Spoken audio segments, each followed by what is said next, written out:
This is Chameleon Twist, and I'm an idiot. Three, two, one, and go.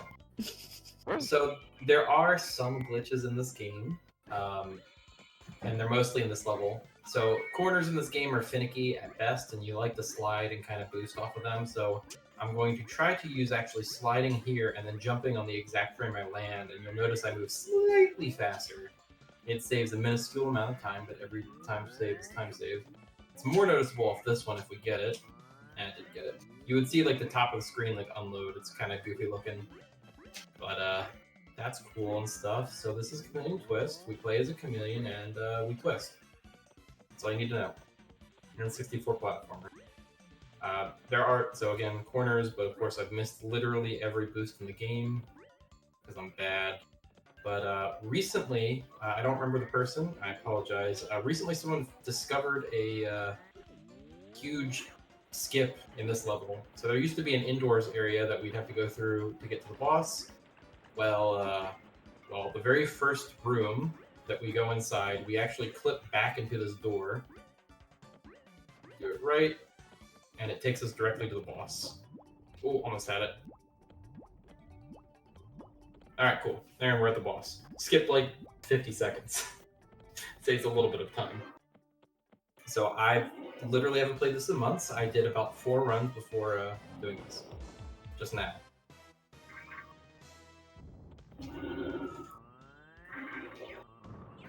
We just killed Denki King. And that's the first level. Easy peasy.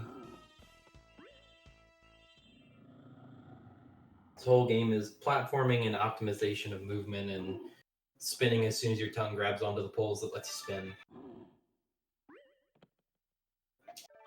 think the record for that level is like a 108 now. Sorry? Tongue in those poles. Yeah. Alright. Corner jumps, all that fun stuff. Grabbing things and taking the room to blow up other things. Pretty straightforward. Some of these jumps are actually kind of finicky. Again, because I've mentioned the edges in this game are terrible. And let me tell you, they're bad. I'm using the invincibility frame to do a tongue vault there. Spinning through here, and these this next room after this one, there is cannonballs that are just absolutely garbage hitboxes. They're gigantic. You probably won't experience them, but if they shoot near me, I'm going to jump as high as I can because they're just terrible. It was pretty straightforward platforming. I mean, if anyone's got anything interesting to say, please. I don't.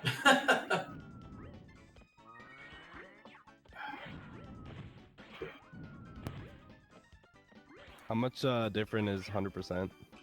A lot. So there's 100% US and there's 100% JP. JP has an extra character, and that jump sucks. So when the camera turns, you actually have to turn the thumbstick too. That's a really awkward jump. RNG room, first try. That's incredibly lucky. This is the terrible room where you just get absolutely destroyed by that, and we didn't get... I kind of wimped out and didn't go hard. But the difference for 100% is that you have to pick up all these crowns, and then obviously play 2 extra levels that we're going to not do because they're slow and terrible. But this boss, there's a fast kill, and the JP version is different. US version, there's fast kills 1, 3, 3. That'll make sense when you see what he does. He drops bombs behind him, so he'll grab 1, shoot him, grab 3, shoot him, grab 3, and kill him. So we'll let him drop 1, 2, 3, shoot him, grab these 3, 1, 2, 3, shoot him, these 3, 1, 2, 3, shoot him. Easy peasy, lemon squeezy. JP, 100%, as I was saying before, sorry, there's stuff to talk about here and there. JP 100%, you grab all those crowns, play all the levels, but there's also carrots in the JP version to get an extra, I think the black or a white chameleon. You can get both of them, but I don't remember which one is from the carrots. This is Kids Land. This level is cycle based. There is a 0 cycle that is incredibly hard to get, and I suck, so I'm going to get it. So just say that there. There is a task jump here that is frames to be able to get. I'm not good enough, but I'll try anyway. That was terrible. We'll just pretend that didn't happen. No one saw that. Yeah, definitely not getting the 0 cycle now. Never gotten it. I don't think I ever will. Oh, just okay. What's up? Never give up. Yeah, I won't give up, but I'm not I'd have to play on JP to compete for any kind of world record or anything, and JP final boss is just absolute dicks. Do they separate it for Hundo since it's so different because of the carrots? I don't, I haven't looked at the leaderboards in a hot minute, but probably. They are different enough. Alright, so this is the room that is the cycle, the real big cycle room. And even though, because I messed up enough, doesn't look that bad.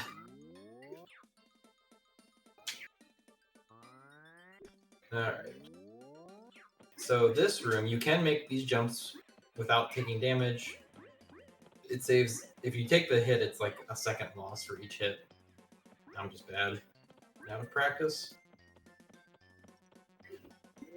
Bum, bum, bum, bum. Everything is just it's just particular movement in each room, nothing crazy going on. Ooh, good RNG. Okay, RNG. Good RNG to start, but where it went was okay.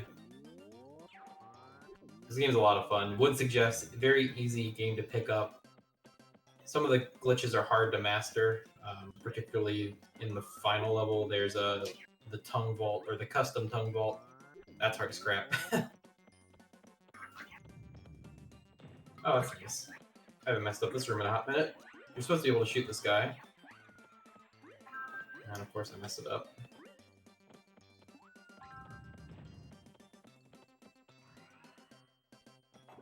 Jump there. This is the camera please room, because the camera please garbage in this room. Okay, not bad cycle for this room.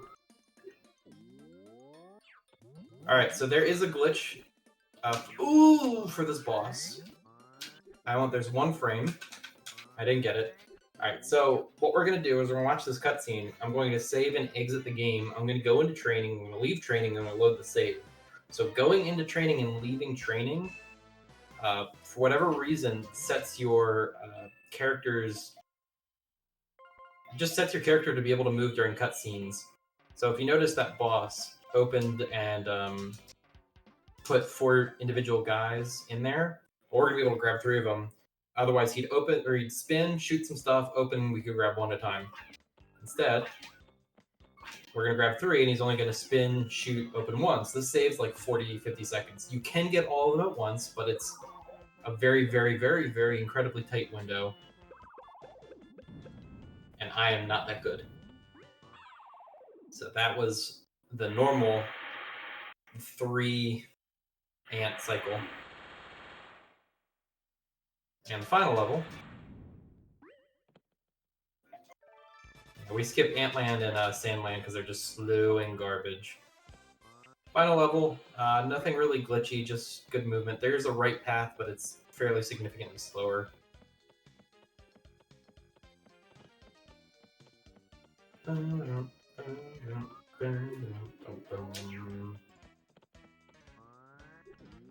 I don't really have anything to talk about. I apologize, guys. Just about watching what's going on. The next to last room is interesting because that's where the custom vault is. It saves just a gigantic amount of time. I'll go for it once. If I get it, I'm gonna flip the frick out.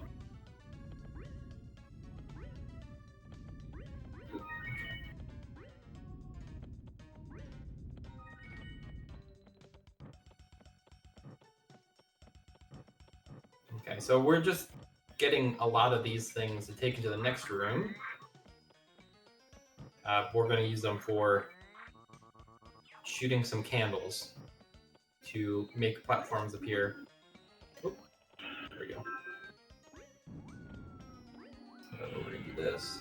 There is a slightly different strat to do this. I don't like doing it because I'm bad.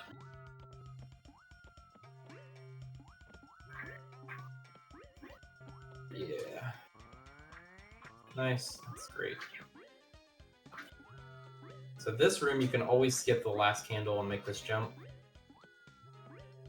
which is nice. So for whatever reason, there's another candle room after this, but we cannot take these guys into the next room. They don't activate the candles. Something about the way those fireballs are doesn't activate these candles. It's a weird and it's kind of unfortunate thing. It'd be very convenient if they did, but they don't.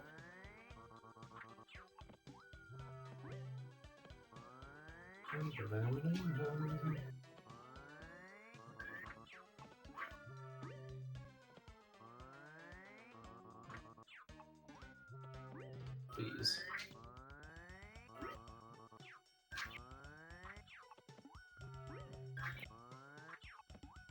Sometimes those can spawn in terrible, terrible spots. Alright, so 4 mirrors, we want to shoot one. I will almost always get the third or fourth one because I just have terrible luck. Or miss. Hey look, the last one. As always. Alright, shoot a guy here. And then do a full jump right at this black line. And then walk straight up along the wall. You dodge those fireballs every single time. Last room before the final boss. Go for the custom vault once. Ooh, almost got it. That was actually not bad. Not bad at all. Considering I've done that exactly like 3 times ever, we'll call that a success. So that would put us, you clip through the bottom, you get put there, so that saves a lot of time. And the final boss, the JP version of this boss is a lot harder because of the second form. First form, he just sticks his arm out, you tongue 4 balls on each arm. You heard that, right? Tongue some balls. And then the second form, he's going to shoot some balls at you, and you shoot him back. If you get too close to him in the JP version, he actually moves away from you, which is, this is bad. It's funny because in the practice, okay, good. We still got the 1-ish cycle. So in the JP version, if you get too close to him, he'll move away from you. In this version, he will never move until he finishes shooting his balls at you. So he's going to shoot some balls at me. Now I want him to do a rounded shot instead of a straight shot at me. That's a straight shot at me. I'm going to just wait. Okay, let's see if I can go for it. Yep. Oh, cool, got it. Time. Sorry. Yeah. That's Chameleon Twist. At 12:25. Sorry, I always forget to say. Really fun run, honestly. It's pretty simple. Some of the harder tricks make it a lot more fun. Custom vault is interesting. It's like you're not supposed to be able to tongue vault on top of that pole that you can spin around, but there's like a 2 or 3. It's like probably a bit more than that. About that frame window where if you land on it and you press Z at pretty much the same time, you can do a tongue vault. Well, that one's cool. The skip for Jungle Land is cool, unfortunately, but Jungle Land is the level I really like, so that's a shame. But those are really the big glitches in that. In any case, let's just get started on Quest 64 because that's Chameleon Twist. Cool.